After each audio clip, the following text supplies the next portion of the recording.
주님의 전에 나오신 모든 성도님들을 진심으로 환영합니다. 저희 함께 찬양으로 예배 시작하시겠습니다. 찬미가 225장 빈들의 마른 풀같이 함께 찬양하시겠습니다. 찬미가 225장 빈들의 마른 풀같이 함께 찬양하시겠습니다.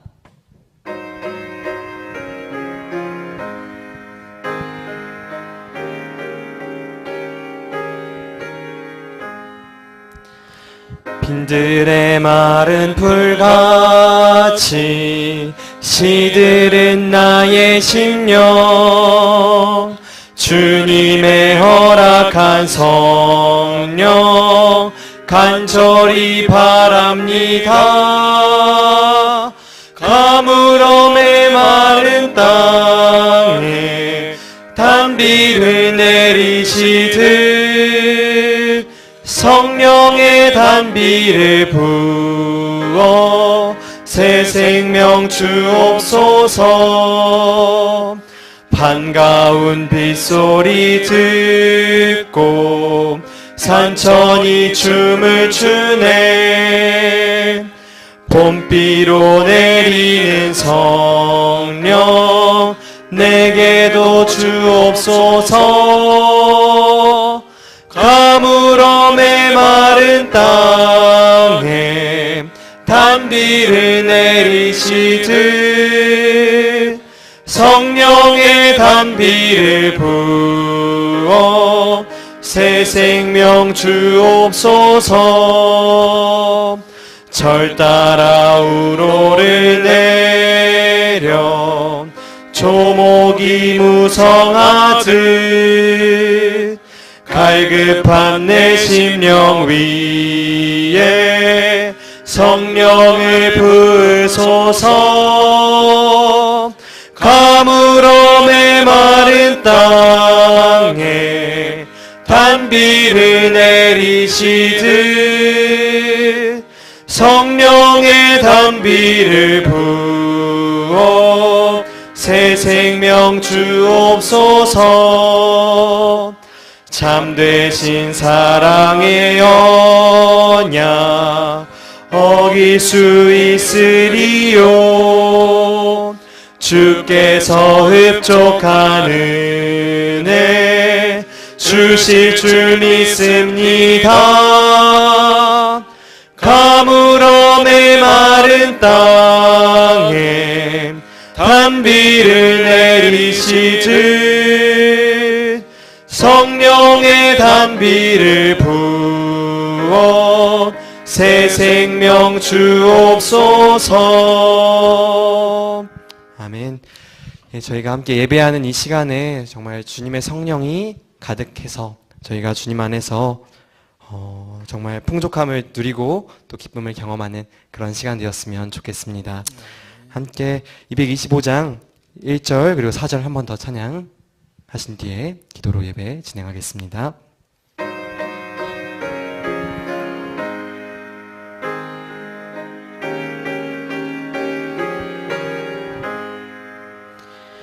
빈들의 마른 풀같이 시들은 나의 심령 주님의 허락한 성령 간절히 바랍니다.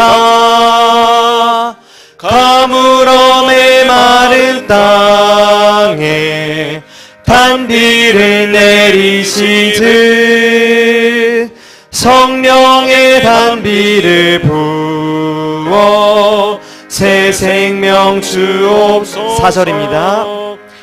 참되신 사랑의 언약 어길 수 있으리요. 주께서 흡족한 은혜 주실 줄 믿습니다. 가물어 메마른 땅에 단비를 내리시듯 성령의 단비를 부어 새 생명 주옵소서.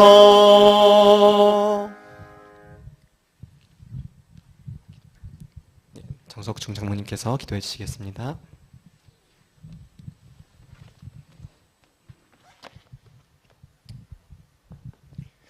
사랑의 하나님 아버지, 안식 후 3일 예배에 저희들 인도해 주셔서 감사합니다. 말씀을 사모하여 모인 주님의 자녀들 기억하여 주셔서 오늘 하나님께서 우리에게 주시고자 하는 적절한 말씀이 오늘 목사님의 입술을 통하여 선포될 때에 우리 마음이 감동되어 하나님께 기쁨과 찬양을 돌릴 수 있는 귀한 시간 되게 하여 주시옵소서.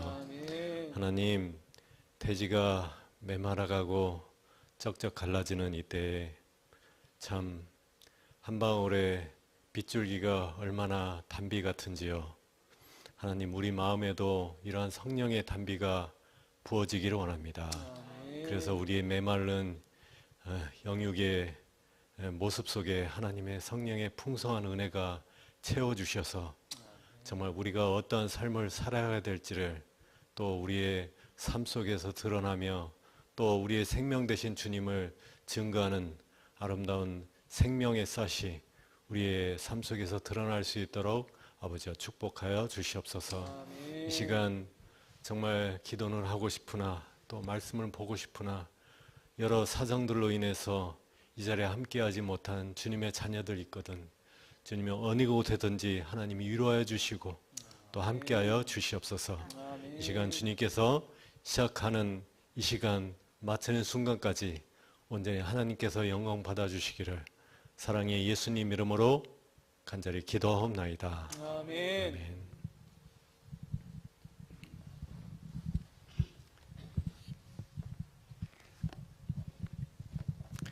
예, 안식구 3일 예배에 오신 여러분들을 진심으로 환영합니다. 시작 찬미 419장을 부르신 후에 목사님 말씀 듣도록 하겠습니다.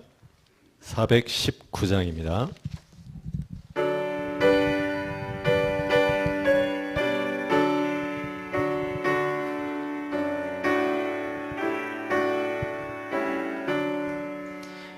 나 주의 도움 받고자 주 예수님께 빕니다. 그 구원 허락하시사 날 받으옵소서. 내 모습 이대로 주 받으옵소서.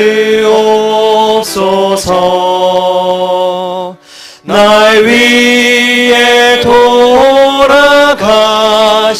주 날 받으옵소서. 큰 죄에 빠져 죽을라 주 보혈을 여샀으니 주 형상대로 빚으사 날 받으옵소서. 내 모습 이대로 주 받으옵소서. 날 위해 돌아가신 주 날 받으옵소서. 내 힘과 결심 약하여 늘 깨어지기 쉬우니 주 이름으로 구원해 날 받으옵소서.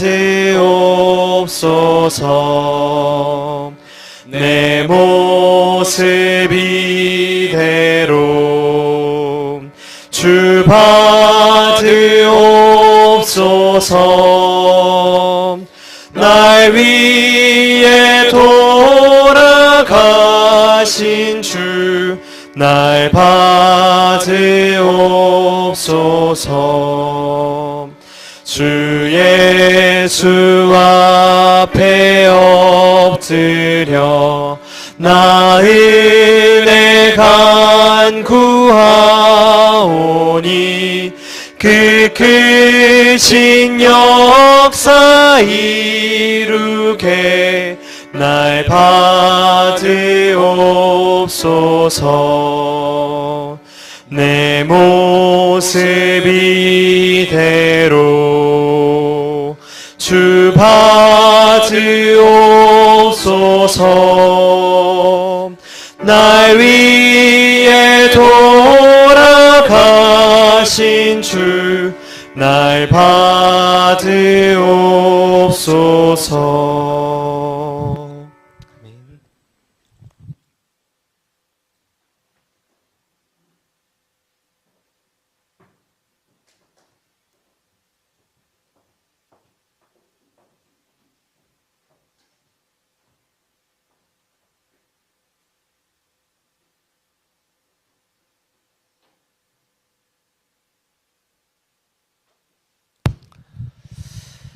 아멘. 네, 안녕하십니까? 계절이 또 막 바뀌다 보니까 우리 교우들 중에 감기로 혹 몸살로 이렇게 고생하는 분들이 여러 분 계신 것 같습니다. 우리 건강 잘 지키시고 또 하나님의 지혜를 구할 수 있는 우리 모두가 되면 좋겠습니다.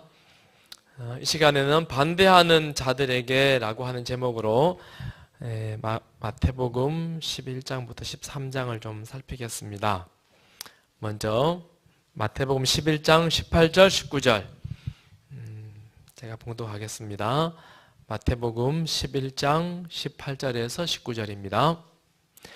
요한이 와서 먹지도 않고 마시지도 아니하매 그들이 말하기를 귀신이 들렸다 하더니 인자는 와서 먹고 마시매 말하기를 보라 먹기를 탐하고 포도주를 즐기는 사람이요 세리와 죄인의 친구로다 하니 지혜는 그 행한 일로 인하여 옳다함을 얻느니라.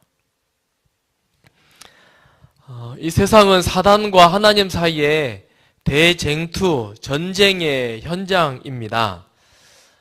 사단은 할 수만 있으면 하나님의 백성들을 택하신 자들을 할지라도 하나님으로부터 멀리 떨어지게 하려고 참 부지런히 애를 쓰고 있습니다. 오늘도 사단 밥벌이 했을까요? 못 했을까요? 네. 밥벌이 했을까요? 오늘은 다 실패했을까요? 네. 오늘도 많이 성공을 아마 거두었을 거라고 생각이 됩니다. 근데 마태복음 11장, 12장에 보면 계속 예수님을 반대하는 그런 무리들이 등장합니다. 요한은 와서 먹지 않는다 하고는 귀신 들렸다라고 말합니다. 안 먹는 사람은 귀신 들렸다라고 말하고 예수님은 와서 또 먹고 마시니까 뭐라 그래요? 먹기를 탐하고 포도주를 즐기는 사람이다 라고 이야기합니다. 그리고 죄인들, 세리들하고 같이 어울리니까 예수님은 죄에 관해서 참 관대한 사람이구나 라고 말합니다. 그리고 이어서 우리 11장 살펴보면은 안식일에 병을 고치니까 뭐라 그래요? 율법을 범한다. 그리고 귀신 들린 사람을 고치니까 귀신의 왕이다 라고 말합니다. 계속 예수님의 어떤 사역에 관해서 반대하고 오해하고 예수님을 힘들게 하는 그런 사람들을 참 많이 보게 됩니다. 예수님은 이런 반대들을 만났을 때에 어떻게 하셨을까? 오늘 말씀을 통해서 좀 살펴보고 싶습니다. 유대인인데 독일에서 자란 한 소년이 있었습니다. 이 소년은 아버지를 참 존경했습니다. 그리고 아버지는 유대인으로서 유대인 회당에 성실하게 출석했습니다. 온 가족이 토요일날 안식일이 되면 다 가서 예배를 드리고 왔어요. 유대인이니까. 그리고 안식일 때문에 온 가족이 똘똘 뭉쳤습니다. 그런데 어느 날 가족이 어쩔 수 없이 자기가 살던 곳에서 멀리 시골로 이사를 가게 되었습니다. 시골 마을 이사 가서 보니까 회당은 없고 마을 통틀어서 교회가 하나 있는데 루터 교회가 있더랍니다. 유태인이, 회당 다니던 유태인이 가니까 루터 교회가 있어요. 어떻게 해야 될까요?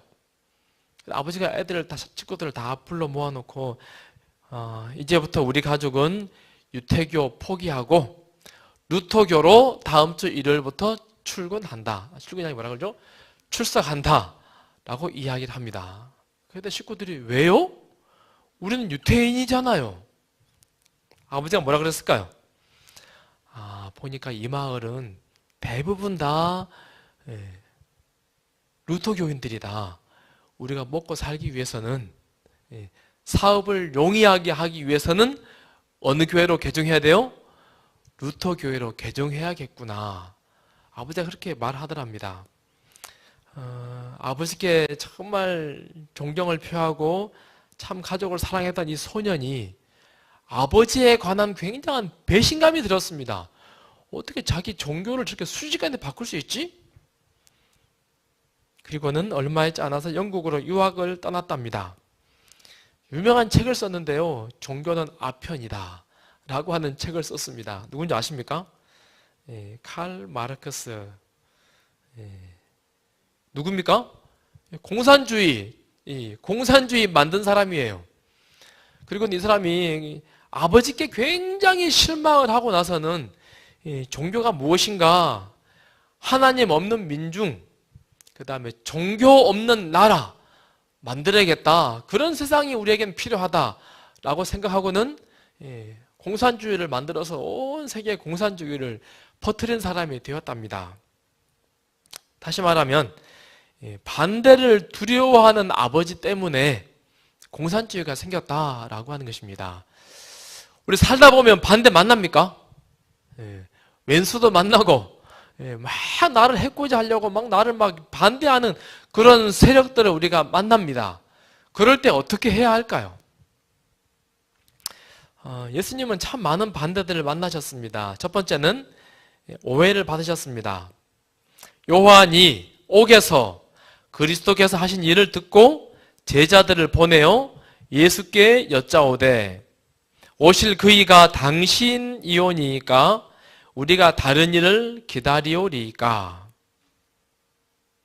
누가 한 말입니까? 침례 요한이. 가장 우리 이해하기 어려운 부분 중에 하나가 침례 요한이 예수님을 오해합니다. 어떻게 오해합니까? 침례 요한 우리 아시죠? 여자가 낳은 사람 중에 가장 큰 이가 침례 요한이다 라고 성경은 예수님은 말씀합니다. 광야에서 외치는 자의 소리였고 예수님이 이 땅에 오시는 길을 정말 예비하고 길을 닦았던 사람입니다. 예수님 침례받는 날 이는 내 사랑하는 아들이요 내 기뻐하는 자라 라고 하는 음성이 들릴 때 침례 요한도 같이 동일한 예수님의 음성을 들었다라고 소개합니다. 보라 세상 죄를 지고 가는 하나님의 어린 양이로다 라고 외쳤던 사람이고 저분의 능력과 권능 앞에 나는 신발끈을 풀기도 감당할 수 없는 사람이다. 예수님에 관한 믿음과 예수님에 대한 확신이 아주 뚜렷한 그런 사람이었습니다. 그런데 오실 그이가 당신이오니까 우리가 다른 일을 기다려야 합니까? 라고 하는 그런 예수님에 관한 이야기를 어떻게 침례 요한이 할 수 있게 되었을까?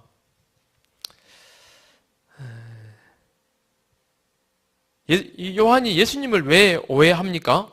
오해한 이유가 무엇입니까? 우리 시대어 서방이 이렇게 소개합니다. 구주의 제자들처럼 침례 요한도 그리스도의 왕국의 본질을 이해하지 못했다. 그는 예수께서 다윗의 보좌를 취하시리라고 얘기하였다. 그는 엘리야와 같이 여호와께서 불로 응답하시는 하나님으로서 자신을 친히 드러내시기를 기대하였다. 무슨 이야기입니까? 침례 요한은 예수님은 단호하게 뭔가 행동하길 바랬고 당장의 다윗의 보좌에 앉는 것이 예수님의 사명이고 그분의 일이라고 생각했던 것 같습니다. 그래서 우리 마태복음 3장의 침례 요한의 기별을 가만히 보면은요, 아주 그냥 강하고 날카롭잖아요. 회개하라, 천국이 가까웠다라고 말하고 좋은 열매를 맺지 아니하면 도끼가 나무 뿌리 위에 놓였으니 찍어서 뭐 해버린다? 불에다 던져버릴 것이다 라고 이야기합니다. 회개에 합당한 열매를 맺어라 라고 말하고 알곡은 모아서 곳간에 죽정이는 모아서 불에다가 태워버릴 것이다. 단호하게 아주 그냥 회개하지 않으면 당장에 불에 탄다라고 하는 어마어마한 이야기를 단호하게 그렇게 말하고 있는 요한의 모습을 소개하고 있습니다. 예수님이 만왕의 왕으로서 메시아로서 힘과 권력을 가지고 이 땅에 오셔서는 사람들에게 짜자잔 단호하게 뭔가를 하기를 바라시는 예수님의 모습을 침례 요한은 그리고 있었던 것 같습니다. 오늘날 우리들도 그런 하나님을 참 많이 기도하고 있지는 않는지 모르겠습니다. 제가 처음 목회를 나와서는 군산 서부 있는데요. 교회 나오시 얼마 되지 않는 우리 한 분이 계셨는데 정말 뜨겁게 신앙했어요. 그 집 가서 구역반 예배도 참 재밌게 드리고 얼마나 교회 화금토 예배 빠지지 않고 정말 잘 나오는 한 분이 계셨습니다. 아들도 교회 나오고 며느리도 나오고 남편도 곧 나오려고 막 나올까 말까 교회도 어쩌다 한 번씩 오기도 하고 막 굉장히 불타오르는 한 가정이었습니다. 그런데 어느 날 집사님이 병원에 가서 건강검진을 하고 나서는 암이 걸렸대요. 그것도 3기. 뭐 가족들이 뭐 다른 가족들은 믿지 않는 가족이니까요. 근데 그 집사님 믿음이 있었어요. 저는 수술하지 않겠습니다. 여수 요양병원에 가가지고 깨끗하게 나와가지고 나는 간증할 겁니다. 믿음으로 간절히 기도해요. 우리 온 교회가 그분 위해서 얼마나 많이 기도했는지 몰라요. 제가 태어나서 그렇게 열심히 간절히 기도해 본 적이 없는 것 같아요. 그분 위해 정말 기도 많이 했어요. 하나님께서 기도에 응답하셔서 정말 깨끗하게 나와서 이분이 정말 바로 서서 가족들에게 본이 되고 남편도 전도하고 그 다음에 다른 가족들까지 다 전도하겠다라고 하는 그런 믿음의 확신이 참 많이 들었습니다. 그런데 시간이 지나면서 그분이 시름시름 몸이 회복되지 않는 것입니다. 우리들은 하나님은 우리가 기도하면 언제나 그냥 영광으로 권능으로 힘으로 다 와서는 다 해결하시고 조금 어려움이 있다 할지라도 단번에 올라가서 다윗처럼 다니엘처럼 요셉처럼 왕위에 올라가고 총리가 되고 그런 하나님의 모습을 우리가 다 기다리고 그런 하나님의 모습을 정말 간절히 사모하고 그것만이 하나님의 능력이라고 바라보고 사는 그런 믿음 우리가 참 많이 갖고 있지 않나라고 생각이 되어집니다. 엘리야처럼 기도하면 하늘에서 불이 쫙 내려와요. 기도하면 비가 내려와요. 그런 하나님을 우리가 그런 하나님이 전부라고 생각하고 혹은 살고 있지 않는지요. 침례 요한은 그렇게 하나님을 예수님을 바라보았습니다. 그 감옥에 갇혔어요. 그러면 예수님께서 어떻게 하셔야 돼요? 기적을 베푸셔서 그를 감옥에서 끄집어 내셔야 되고 찾아오셔서 위로해 주시기를 간절히 바랬습니다. 그러나 아무런 기도의 응답이 없는 것입니다. 그랬더니 뭐라 그래요? 당신이 정말 그분 맞습니까? 우리가 그렇게 기다렸던 그 메시아 오실 그이가 맞습니까? 라고 예수님을 향하여 지금 뭐 하는 거예요? 의심하는 것입니다. 그의 믿음에 확신이 들지 않는다라고 지금 이야기하는 것 아니겠습니까? 그랬더니 예수님께서 요한의 제자들에게 말씀하십니다. 예수께서 대답하여 이르시되 너희가 가서 듣고 보는 것을 요한에게 알리되 맹인이 보며 못 걷는 사람이 걸으며 나병 환자가 깨끗함을 받으며 못 듣는 자가 들으며 죽은 자가 살아나며 가난한 자에게 복음이 전파된다 하라. 오늘부터 내가 하는 것 좀 잘 봐. 그리고 본대로 가서 침례 요한에게 너네 스승에게 가서 알려라 라고 한 것입니다. 그리고 어떻게 하세요? 그냥 묵묵히 그분께서 마땅히 감당해야 되는 사명을 하고 있는 거예요. 침례 요한은 거들떠 보지도 않으시고 그리고는 오늘 다 잘 봤지? 해가 뉘엿뉘엿 져갈 때 본 그대로 가서 이야기해 라고 알려줍니다. 침례 요한이 어떻게 했습니까? 그러자 그리스도께서 하신 일은 자기가 메시아임을 선언하였을 뿐 아니라 어떤 모양으로 그의 나라가 세워질 것인지를 보여주었다. 광야에서 엘리야에게 이르렀던 그 같은 진리가 요한에게도 공개되었다. 광야에서 엘리야에게 보여줬던 그 진리가 어떤 진리입니까? 갈멜산에서가 아니고 광야에서 우르릉쾅쾅 번개가 번쩍번쩍 막 시끄럽고 막 요란한 그런 곳에 하나님의 음성이 하나님의 임재가 있는 것이 아니고 어디예요? 세미한 소리 가운데 하나님이 다른 사람 들을 수 없는 그 마음으로 조용히 말씀하시는 그 소리를 엘리야가 듣고 하나님이 이곳에 계시는구나. 나에게 이렇게 말씀하시는구나. 엘리야가 듣고 다시 일어나서 자기의 사명을 감당하는 모습. 그런데 이 사실을 요한이 깨닫게 되었다라고 이야기합니다. 다시 말하면 하늘나라는 하나님의 하시는 일은 많은 경우에 완력이나 힘이나 권력이나 어떤 그런 대단하게 보이는 어떤 것으로가 아니라 조용히 누룩처럼 한쪽 구석에서 조용히 사람들의 마음을 변화시키는 그 일을 하는 것이 하나님의 일이다라고 지금 이야기하는 것입니다. 다시 말하면 예수님은 섬김을 받으시는 자가 아니라 조용히 사람들을 섬기는 것, 그 일로 인해서 하나님의 일을 하신다. 이것이 예수님의 사명을 보여주는 일이고 이것이 예수님의 품성이다라고 지금 보여줍니다. 그렇기 때문에 예수님은 이렇게 말씀하실 수 있습니다.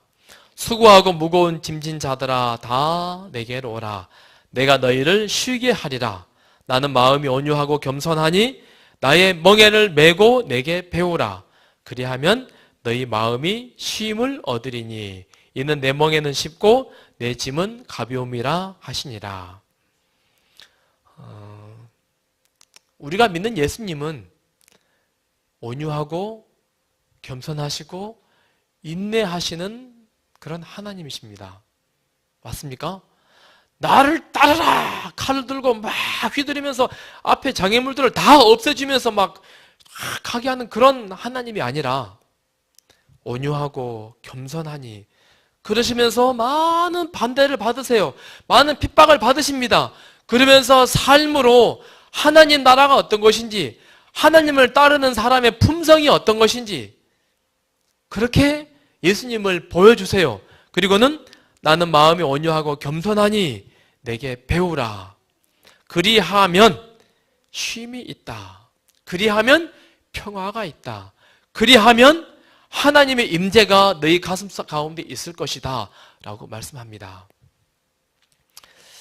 우리는 예수님을 따르는 제자들입니다. 나는 마음이 온유하고 겸손하니 라고 하는 말씀을 여러분 어떻게 이해하고 계십니까? 오늘 우리 새신자들하고 독서 모임 하면서 이 부분을 읽었는데요. 우리가 가정에서 자녀들을 훈육할 때 어떻게 합니까? 힘으로, 완력으로 아빠 말 들어, 엄마 말 들어 해야지. 이게 원칙이야. 똑바로 하지 않으면 뭐 밥을 안 준다, 용돈 안 준다 막 이렇게 하잖아요. 예수님의 방법입니까? 아닙니까? 예수님은 어떻게 하라 그랬어요? 온유하고 겸손하니. 우리 가정에서도 우리는 온유와 겸손을 뭔가 힘이나 권위로 가정을 돌보고 가족 간에 무엇인가를 이루어가는 것이 아니라 온유와 겸손으로 성도 간에는 사람과 사람 사이에는 이웃 간에는 어떻게 해야 합니까? 권위로? 힘으로? 아니라 온유함으로 겸손함으로 그리고 내게 배우라. 그리하면 너희 가정이 쉼을 얻으리라. 너희 나라가 너희 교회가 쉼을 얻으리라 라고 말씀합니다. 우리는 예수님의 제자들입니다. 무엇을 배워야 합니까? 예수님의 온유와 겸손을. 예수님의 온유와 겸손을 잘 배우시는 우리 모든 제자들이 되기를 간절히 소망합니다. 두 번째, 예수님은 또 반대를 만납니다. 12장 1절과 2절. 그때 예수께서 안식일에 밀밭 사이로 가실새 제자들이 시장하여 이삭을 잘라 먹으니 바리새인들이 보고 예수께 말하되 보시오, 당신의 제자들이 안식일에 하지 못할 일을 하나이다. 잘 아시는 이야기죠. 어느 날 안식일 날 예수님의 제자들이 길을 가다가 밀 이삭을 잘라 먹었습니다. 우리가 아시는 것처럼 안식일 날은 이동해야 되는 거리가 있습니다. 2000규빗, 약 900m입니다. 이들이 가는 길이 어떤 길일까요? 아마 다른 마을로 가는 길은 아니었던 것 같습니다. 900m밖에 되지 않는 길. 어디를 갔을까요? 어디를? 아마도 회당 갔다가 오는 길 아닐까요? 교회 갔다 오는 아마 그런 길이었다라고 하는 것이 가장 합리적인 대답인 것 같습니다. 우리 교회 오면 점심 때 밥 먹고 가야죠. 근데 아마도 예수님은 자기 마을이 아니잖아요. 다른 마을에 가서 다른 마을에 있는 회당에 가서 예배 드리고 오는 길이에요. 당연히 누군가가 우리 집에 밥 먹으러 갑시다 하고 초청해야 되는 건 아닙니까? 근데 아무도 예수님을 초청하지 않는 거예요. 예수님은 집이 없어요. 갈 데가 없습니다. 그래서 제자들이 오죽했으면 뭐 하는 거예요? 길 가다가 배가 고파서 밀 이삭을 잘라 먹은 것입니다. 안식일이 참 힘든 날이었다라고 생각이 됩니다. 그런 모습을 보면 도의적인 생각에 보통 사람이라면 야, 우리가 먹을 것을 주지 않아서 저 다른 동네 사람들이 고생하고 있구나. 미안한 마음이 들어야 되는 게 당연한 거 아닙니까? 그리고 뭐라 해야 돼요? 우리 집에 가서 밥 먹읍시다. 자기 집으로 데려가야 되는 게 당연한 일인데 지금 어떻게 하고 있습니까? 안식일에 하지 못할 일을 하고 있습니다. 왜 그렇게 하고 있습니까? 비난하고 지금 책망하고 있습니다. 책임감을 느끼지 못하고 오히려 정죄하고 비난합니다. 무엇 때문에? 하나님의 율법을 잘 지키기 위해서 사랑을 나누지 못하고 비난하고 원망하고 그런 모습 지금 제자들에게 지금 보여주고 있는 것입니다. 또 다른 장면, 한쪽 손 마른 사람이 있는지라 사람들이 예수를 고발하려 하여 물어 이르되 안식일에 병 고치는 것이 옳으니까? 안식일이 무슨 날입니까? 안식일 날 병 고치면 돼요, 안 돼요? 유대인들은 안 된다라고 지금 이야기하죠. 그날은 일하면 안 된다라고 말합니다. 안식일을 잘 지키지 못한다고 예수님을 지금 계속 비난하는 장면들을 소개하고 있습니다. 안식일 준수의 원칙이 있습니다. 우리 십계명이 네 번째 계명이죠. 그 가운데 모든 것을 만들고 일곱째 날에 쉬었음이니라. 그러므로 나 여호와가 안식일을 복되게 하여 그날을 거룩하게 하였느니라. 복되게 하여, 이 복이 뭡니까? 행복 혹은 잘 되는 거 뭐 그런 여러 가지 의미가 있잖아요. 여기서 말하는 복이 어떤 복입니까? 안식일은 복을 받는 날이에요. 어떤 복을 받는 날입니까? 어떤 복? 자, 셋 중에 찍어 보십시오. 어떤 것입니까? 정신적인 복을 받는다. 1번. 2번. 영적인 복을 받는다. 3번. 육체적인 복을 받는다. 야, 우리 추집사님 빙고 감사합니다. 예. 어떤 복이에요? 셋 다잖아요. 예. 나는 영적인 복만 받아. 육체는 좀 고생하고 해도 괜찮아. 배가 고파도 괜찮고 막 고행을 해도 돼. 정신적으로는 막 스트레스 받아도 돼. 하나님하고만 연결되어 있으면 돼. 그런 것입니까? 안식일은 어떤 날이에요? 복 받는 날이에요. 무슨 복 받는 날이에요? 정신적으로 편안한 복을 받는 날입니다. 영적으로 하나님이 함께 계시는 임재의 축복을 받는 날이에요. 육체는요. 예, 우리 육체도 복을 받는 날이 안식일입니다. 몸이 상하고 아프고 쓰러져 있으면 누군가가 그를 돌봐줘서 몸이 회복이 있고 건강하게 되는 거 안식일의 축복 아니겠습니까? 근데 유대인들은 그거 몰랐나 봅니다. 안식일은 모든 것이 충족되고 모든 것이 정신적, 영적, 육체적 모두가 다 즐거운 날이 안식일이 되어야 합니다. 할 수만 있으면. 그런데 병 고치면 안 됩니다. 다시 말해서 육체는 육체는 복을 받아는 안 됩니다. 라고 지금 이야기하는 거예요. 율법을 잘 못 아는 것이죠. 안식일의 의미를 잘못 이해하는 것 아니겠습니까? 예수님은 이렇게 생각하는 이들을 향해서 어떻게 대처하십니까? 마태복음 12장 이어서 예수께서 이르시되 너희 중에 어떤 사람이 양 한 마리가 있어 안식일에 구덩이에 빠졌으면 끌어내지 않겠느냐? 사람이 양보다 얼마나 더 귀하냐? 그러므로 안식일에 선을 행하는 것이 옳으니라. 유대인들의 그 율법이나 이런 조문들 보면요, 이게 시대마다 좀 바뀌긴 해요. 그런데 많은 경우에 안식일이라 할지라도 구덩이에 짐승이 빠져 있으면 끄집어 내라라고 되어 있어요. 어떤 경우에는 구덩이에 있는 그 짐승 먹을 것을 주고 나올 수 있도록 널판지를 받쳐주고 그것도 안 되면 끄집어 내야 된다라고 자기들의 율법, 안식일 율법 조문에 그렇게 기록되어 있습니다. 그런데 짐승은 끄집어 내라 하는데 사람은 뭐라 그래요? 안식일에 병을 고치면 안 된다라고 하는 거예요. 안식일날 고통받고 있는 이 사람들을 뭐 해야 돼요? 살려내는 것이 당연한 일 아니겠습니까? 그리고 말씀하시기를 그러므로 안식일에 선을 행하는 것이 옳으니라. 안식일은 누구를 비난하는 날이 아니라 뭐 하는 날이에요? 선을 행하는 날입니다. 우리의 육체에 누군가의 어려움을 돕도록 하는 날이 안식일이라고 지금 예수님이 말씀하십니다. 자, 우리들의 안식일은 어떤 날입니까? 우리들의 안식일. 안식일 뭐 하는 날이죠? 푹 쉬는 날이죠. 예. 쉬기만 하는 날이 되면 됩니까? 안 됩니까?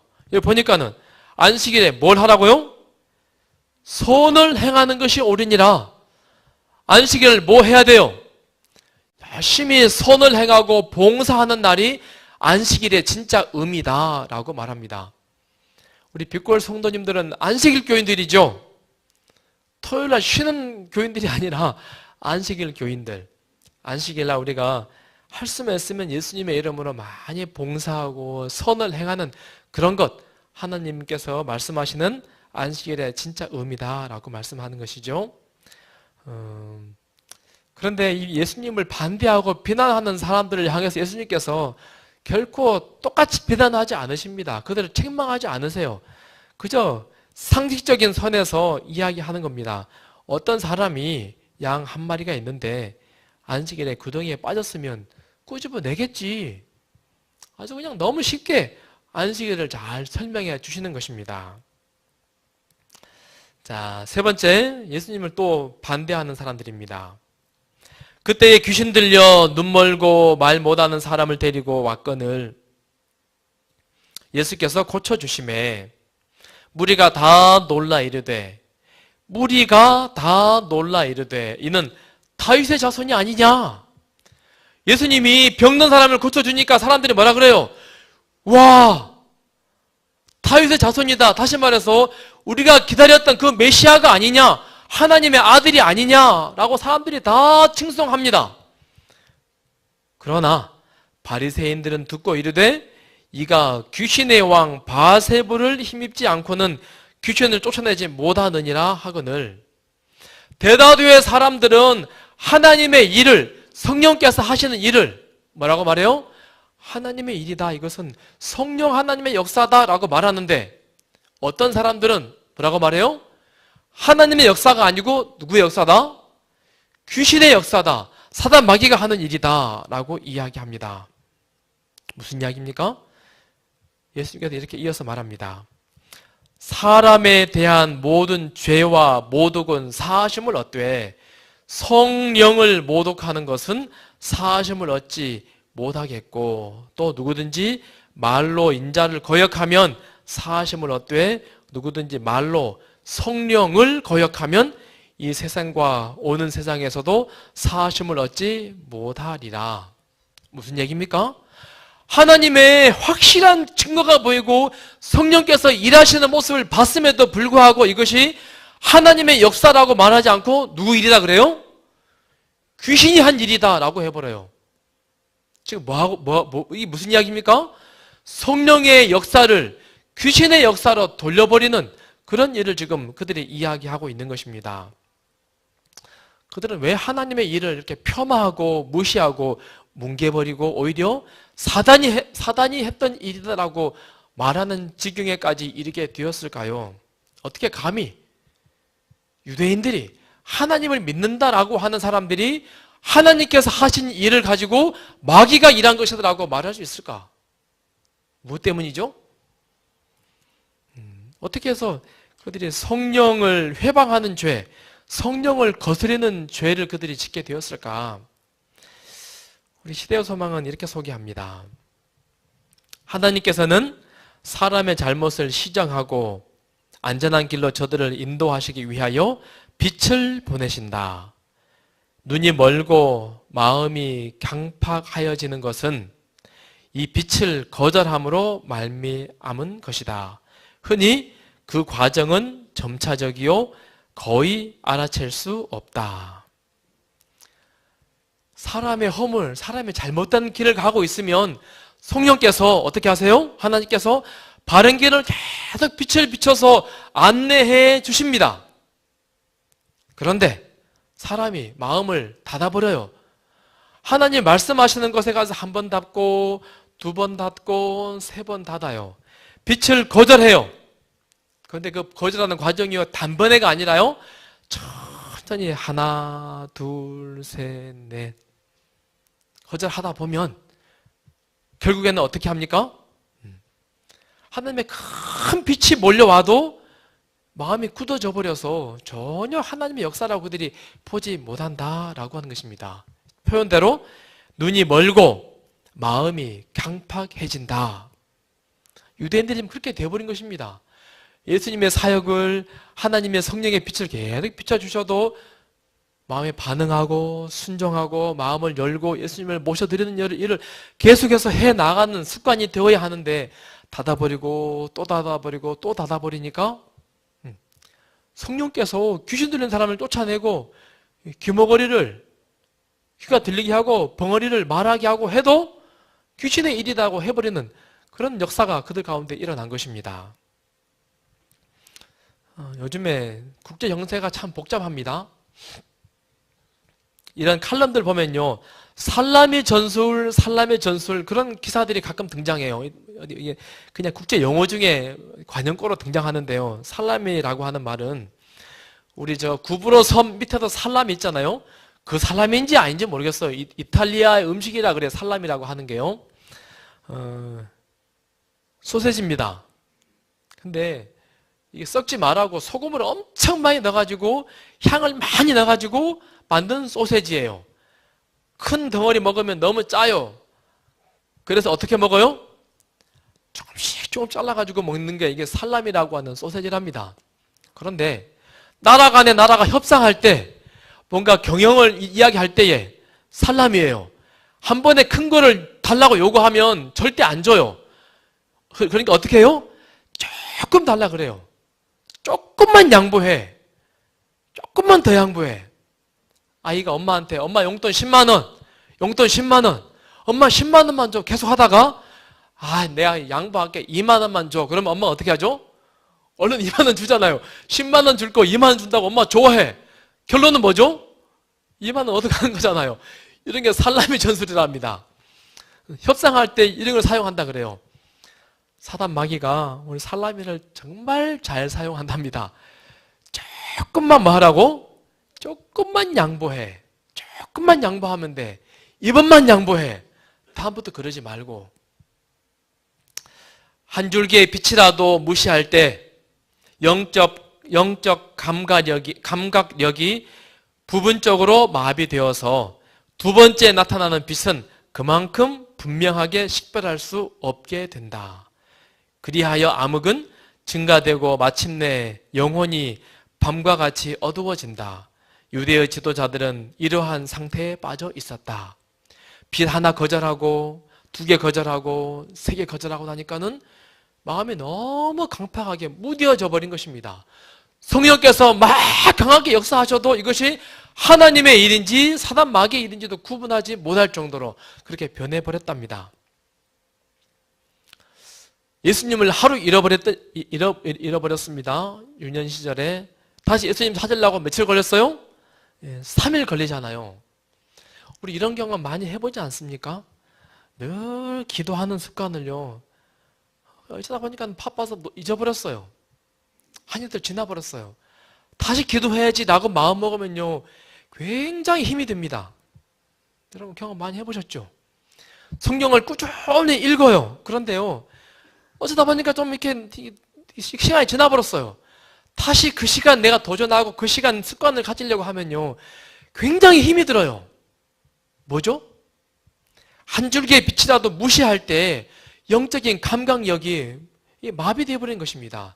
사단 마귀가 우리로 하여금 바른 습관, 바른 하나님께 못 가게 하려고 부단히 아주 그냥 줄다리기로 꽉 끌어당기기 때문에 얼마나 그 일이 어려운지 모르겠습니다. 큰 일과 마찬가지로 작은 일에 있어서도 자아를 부정할 것이 그대들에게 요구된다. 당연한 이야기죠. 작은 것 하나라도 하나님을 위해서 충성을 하고 언제나 순종하고 언제나 양심에 성령의 울림이 있거든 늘 즐겨 순종하고 무릎 꿇을 수 있는 우리 모두가 되기를 바라며 말씀을 줄이겠습니다. 자, 오늘 우리 기도해야 될 제목들이 몇 가지 있습니다. 한번 띄워주시겠습니까?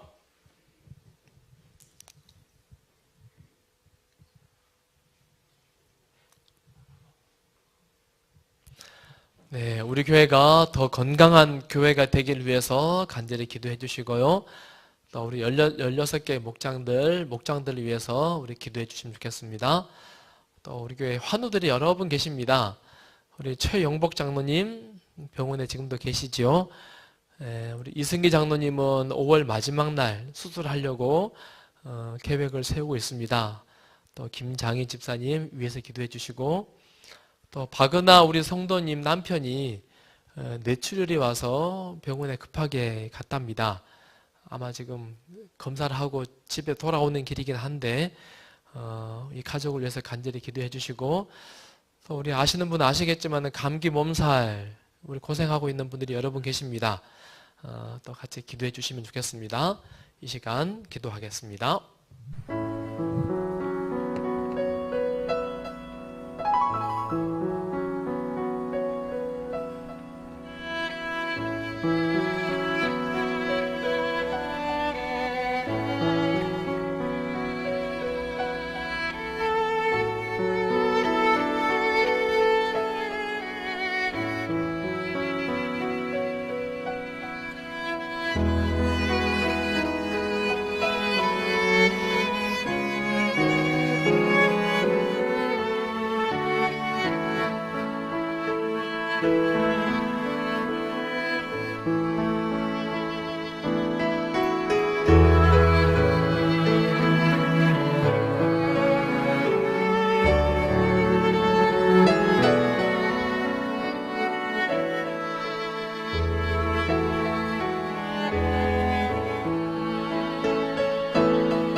마친 삶이 427장을 부르신 후에 주기도문으로 마치도록 하겠습니다. 427장입니다.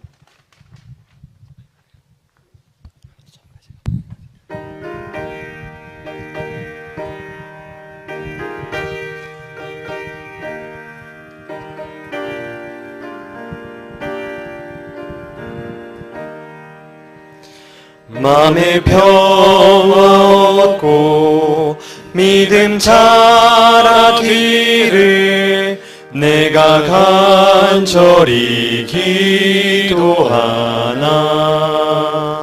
주의 제단 위에 모두 바치기 전 복과 평강은 이를 찾네.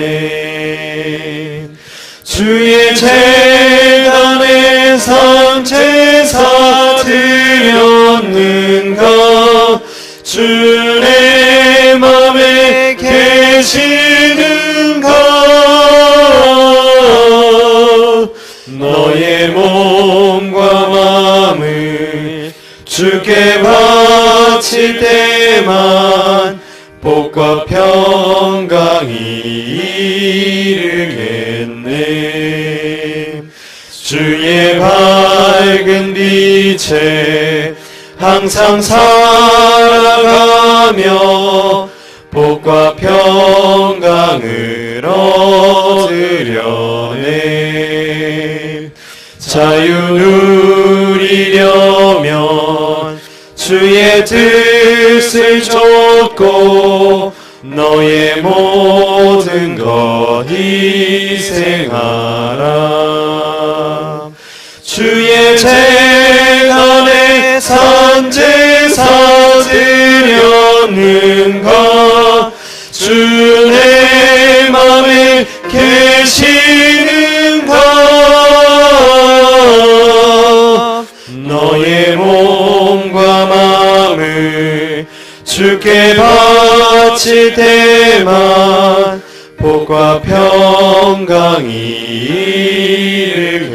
이르겠네. 주의 재단 위에 모두 바친 후에 주와 가까이 사귀겠네. 주의 주실 기쁨 또한 그의 사랑 어찌 말로 다 형용하랴. 주의 재단에 산제사 드렸는가. 주 내 맘에 계시는가. 너의 몸과 마음을 주께 바칠 때만 복과 평강이 이르겠네. 하늘에 계신 우리 아버지시여, 이름이 거룩히 여김을 받으시오며 나라가 임하옵시며 뜻이 하늘에서 이루어진 것 같이 땅에서도 이루어지이다.